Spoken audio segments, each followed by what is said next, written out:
Hey, what's up guys? So in my last video we ended up doing a grid accent wall, but during that search we actually found a bed frame for one of the references that we just ended up having to have. But the only issue was turns out when we went to look for this bed frame, there was no one really selling a bed frame like it, and plus the color would have been hard to match. So what we ended up doing was going ahead and building one ourselves. So after a quick trip to my favorite store to grab some pine boards as well as grab some samples for the paint counter, we were ready to start building. Alright, so just for reference here, you need the dimensions. Let's say you have like a 1x6. It's going to refer to 1 inch thick by 6 inches wide. For our first board, we're going to need 8 of these 1x6s. This is 6 foot long. These are going to make up the slats of the bed. Okay, so you're going to put these in. It's going to make up the face as well as the footboard. Next, 2 of these top caps. These are 1x3s, also 6 foot long. These are going to make up the very top. Once you get to that last slat there, this will be pretty much what you'll have as the top. First 8 foot board is going to be a 1x8. These are going to make up the headboard and footboard rails. This is what's going to attach the headboard to the footboard. These will be down at the bottom. And the same line, got another 8 foot 2x2. And what this is going to be is if you wanted to install slats. Our bed's not going to need it, so I won't be installing the slats. If you want to do that, you can actually buy slats online, but I will leave a description if you do want to build your own. And last 8 foot board. This is what we're going to build our headboard and footboard legs out of. We're going to need 6 of these. Seems fairly easy. And if you missed any of the sizings or anything like that, don't worry, I'll leave it in the description.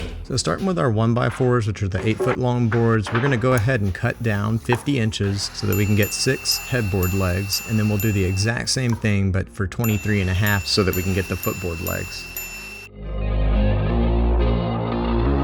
Now for this next part, we're going to take 2 of the footboard legs and 2 of the headboard legs and notch out 16.5 by 1 inch and 27.5 by an inch. What we're trying to do here is create a notch for those slats to slide into. You could use a dado blade on a saw table if you wanted to make these out of posts instead. But instead what I did was ended up using these 1x4s, and what we're going to do is sandwich the boards in between one another, and what that's going to do is create this gap to where we can slide those slats in.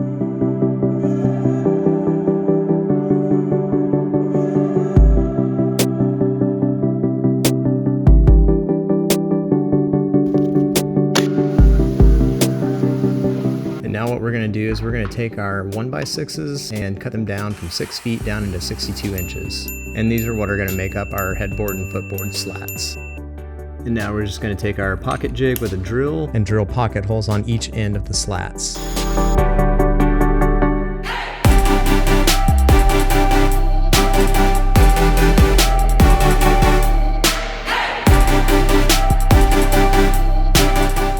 Along the top of 2 of the slats, you're going to drill 10 pocket holes. What these are going to do is they're going to go into the end caps eventually. Now for the top or end cap, we're going to cut that down to 69 inches, and for the side rails, we'll do that at 82 inches, and then finally our 80-inch supports. Here's where those samples from Home Depot came in. We went ahead and picked Silver City, and then we got our primer. Now this is some pretty nasty stuff, so you definitely want to wear a mask while doing this.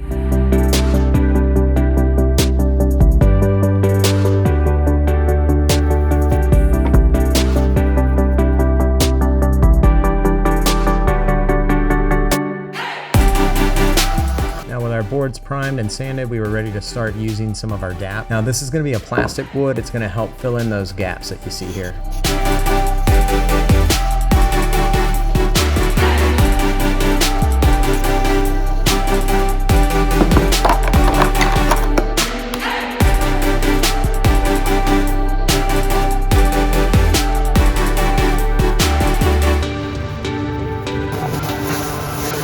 So what you're going to do now is go ahead and test fit everything, make sure it fits well, and then we'll put Gorilla Glue in there and start lining up all the boards. Once all the boards are into place, then you're going to take your 1 1/4 inch pocket hole screws and tighten it all up. Now for your top cap, you're going to want that to have about 1 inch overhang on either side, and then we'll go ahead and screw in the pocket hole screws into the top cap. Now if you are going to install slats later for the bottom support, this is where you would want this rail. This 2x2 is what is going to be the support for all those slats.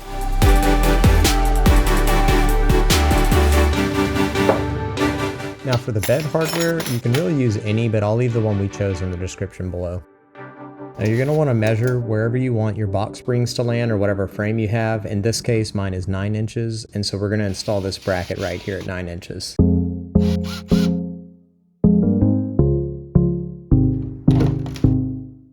Now the one thing you do want to make sure of is that in between the rails is 63 inches if you're making a queen size. And before we take a look at the final reveal, let me know what you guys think our next project should be. We're thinking about doing black shiplap in our bathroom, or even something like one of these tall board and battens for the living room. Let me know what you guys think.